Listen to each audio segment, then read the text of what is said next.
Hello guys.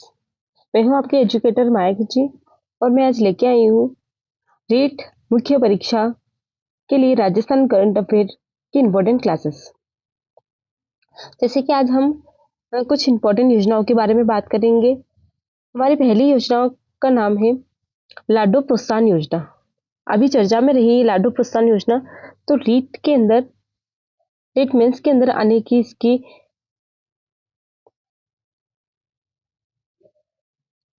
ज्यादा chances रहेंगे। तो ये राजस्थान सरकार की जो ऑफिशियल वेबसाइट है उस पर एक न्यूज देखने को मिली थी लाडो प्रोत्साहन योजना के बारे में, जिसमें लिखा गया था कि लाडो प्रोत्साहन योजना, जिसमें बेटियों के जन्म पर 1.5 लाख रुपए प्रोत्साहन राशि दी जाती है। यह राशि जन्म से लेकर स्नातक तक 21 वर्ष की आयु होने पर दी जाती है। पहले हम इस न्यूज को पढ़ लेते हैं, उसके बाद डिटेल में इसकी चर्चा करेंगे। योजना के तहत 1 अगस्त 2024 से बाद में जन्मी हर बेटी को 7 किस्तों में 1.5 रुपए प्रोत्साहन राशि दी जाएगी, जिसमें 50,000 रुपए की अंतिम किस्त शामिल होगी। एक यूनिक आईडी के जरिए बेटी की ट्रैकिंग की जाएगी ताकि प्रोत्साहन राशि मिलती रहे।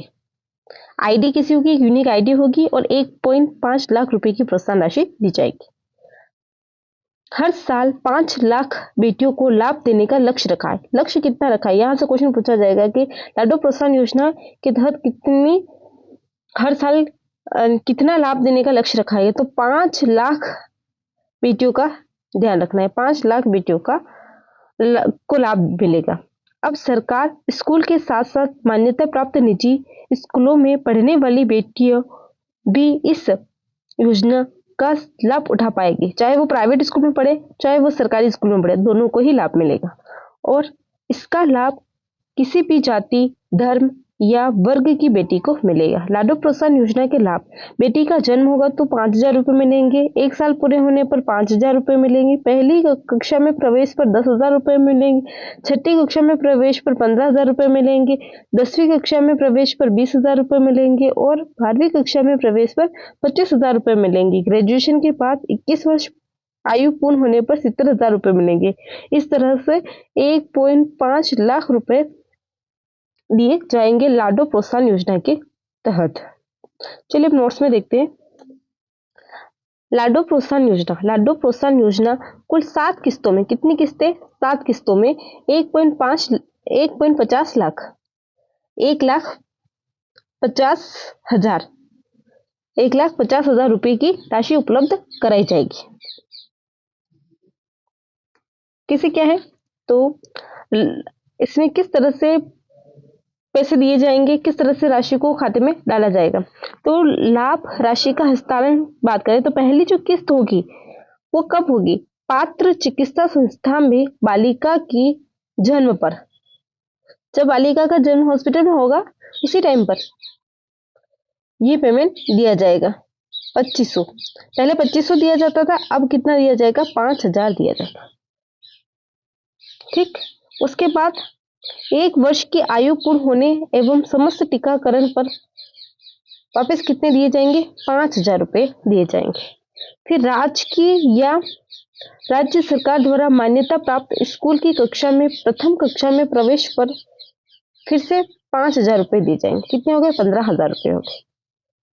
फिर से 10,000 रुपए दिए जाएंगे, टोटल हो जाएंगे 20,000। फिर राजकीय या राज्य सरकार द्वारा मान्यता प्राप्त स्कूल की छठी कक्षा में प्रवेश करने पर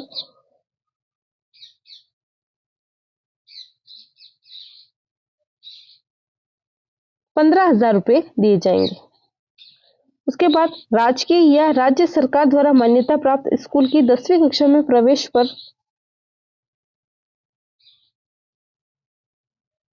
10वीं कक्षा में 20,000 है। 10वीं कक्षा में पहले 11,000 रुपए दिए जाते थे, अब कितने दिए जाएंगे? 20,000 रुपए दिए जाएंगे। राजकीय या राज्य सरकार द्वारा मान्यता प्राप्त स्कूल की 12वीं कक्षा में प्रवेश पर 25,000 रुपए और राजकीय या राज्य सरकार द्वारा मान्यता प्राप्त कॉलेज से स्नातक परीक्षा उत्तीर्ण करने एवं 21 वर्ष की आयु पूर्ण होने तक कितने दिए जाएंगे? 70,000 रुपए दिए जाएंगे। ये जो पहले वाली किस्तों के बारे में था, इस तरह से टोटल कितने 1 लाख रुपए दिए जाते थे। पर अभी जो सरकार जो है उन्होंने 1 लाख से कितना बढ़ा दिया, 1.50 लाख रुपए कर दिए, मतलब 1,50,000 रुपए कर दिए है लाडो प्रोत्साहन योजना के तहत। तो ये जो न्यूज आई है, यहाँ से एक एक बात आपके लिए इंपॉर्टेंट हो जाएगी रीट मेंस के लिए। अब बात करते हैं मुख्यमंत्री कन्यादान योजना। मुख्यमंत्री कन्यादान योजना के बारे में भी अभी न्यूज में हाल ही चर्चा में रहा है, तो क्वेश्चन आने के पूर्ण चांसेस रहते हैं। मुख्यमंत्री कन्यादान योजना जो है, उसके इस योजना के तहत 31,000 रुपए की आर्थिक सहायता दी जाती है। शेष सभी बीपीएल परिवार, अंत्योदय परिवार, आस्था कार्डधारी, विशेष योग्यजन, पालनहार योजना ग्रस्त लाभान्वित कन्याओं और महिला खिलाड़ियों को 21,000 रुपए की आर्थिक सहायता दी जाती है। क्या है ये योजना, पढ़ते हैं। मुख्यमंत्री कन्यादान योजना शुरुआत हुई थी इसकी 1997-98 के अंदर। संचालन सामाजिक न्याय एवं अधिकारिता विभाग करता है। 2016-17 में योजना का नाम बदलकर सहयोग एवं उपहार योजना किया गया था। 2020 में योजना का नाम बदलकर मुख्यमंत्री कन्यादान योजना किया गया।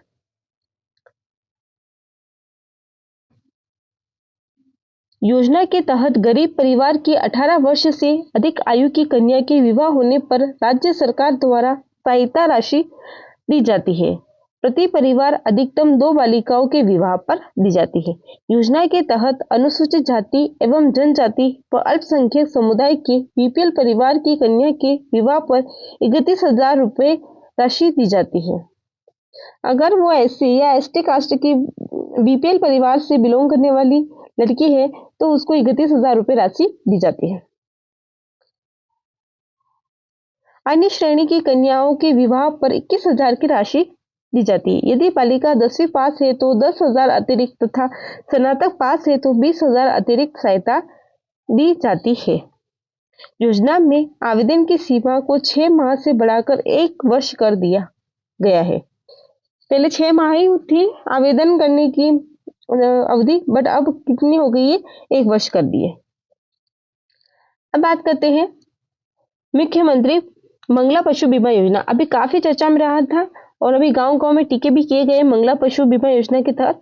तो ये क्या है, तो प्रदेश के पशुपालकों के हितों को ध्यान में रखते हुए उनके अमूल्य पशुधन का बीमा कर पशुपालकों को पशुधन हानि होने पर सुरक्षा प्रदान किए जाने के लिए मुख्यमंत्री मंगला पशु बीमा योजना का शुभारंभ किया जा रहा है। इसके अंतर्गत पहले 5-5 लाख रुपए दुधारू गाय भैंस, 5-5 लाख भेड़ बकरी तथा 1 लाख उष्टवंशी पशुओं का बीमा किया जाएगा। इस योजना में 400 करोड़ रुपए भी होंगे। यहाँ से क्वेश्चन बन सकता है कि मुख्यमंत्री मंगला पशु बीमा योजना के अंदर कितने पैसे सरकार की ओर से लगाए जा रहे हैं, तो यहाँ पे आ जाएगा 400 करोड़। कितना व्यय किया जाएगा सरकार की ओर से, तो 400 करोड़ रुपए का व्यय किया जाएगा। और गाय भैंस के लिए कितना है, तो 5-5 लाख, और बकरी के लिए, भेड़ के लिए कितने, तो 5 लाख है। चलिए नोट्स में पढ़ते हैं। मुख्यमंत्री मंगला पशु बीमा योजना शुरुआत 13 दिसंबर 2024, वित्तीय वर्ष 2024-25। उद्देश्य राज्य के गाय भैंस, भेड़ बकरी व ऊंट पालक पशुपालक परिवारों के पशुधन का निःशुल्क बीमा करना।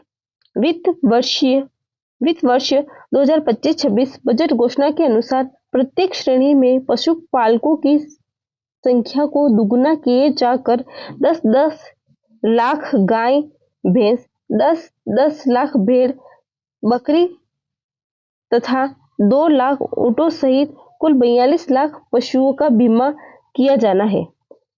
पहले तो कितना था कि 5-5 लाख ही थे, पर अभी जो बजट आया है 2025-26 उसके अकॉर्डिंग कितना कर दिया है, 10-10 लाख गाय भैंस का बीमा किया जा रहा है, और 10 लाख ही भेड़ और बकरी का होगा और 2 लाख कितने ऊँटों का। इससे करके टोटल कितना हो जाएगा, 42 लाख पशुओं का बीमा कर चुके हैं। टोटल कुल कितने हैं, 42 लाख। गाय भैंस के लिए कितने लाख है, 10-10 लाख, और भेड़ के लिए कितने लाख है, 10 लाख। बकरी के लिए कितने हैं 10 लाख, और 2 लाख किसके लिए, ऊँट के लिए। ये कंप्लीट याद रखना है, यहाँ से क्वेश्चन स्टेटमेंट में पूछा जाएगा, क्योंकि ये अभी सरकार ने किया है तो सरकार अपनी उपलब्धियों को तो जरूर पूछेगी। फिर योजना के अंतर्गत राज्य के जन आधार कार्ड धारक पालक लाभान्वित होंगे। उन्हीं को ये लाभ मिलेगा जो जिनके पास जन आधार कार्ड है।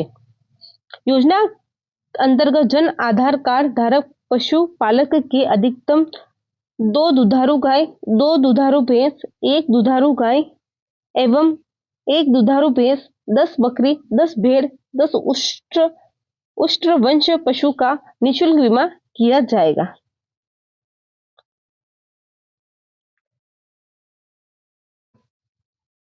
अब कीमत का निर्धारण कैसे होगा कि अगर जैसे कि मान लो कि किसी ने बीमा करवाया है और उसकी गाय मर गई, या उसकी गाय को कोई बीमारी हुई और उसके बाद वो मर जाती है, तो ऐसे क्या होगा, पशुपालक को तो नुकसान होगा, तो उसकी भरपाई के लिए सरकार उसको क्या देगी, तो किस तरह से वो कीमत का निर्धारण कर रही है सरकार, उसको देखते हैं।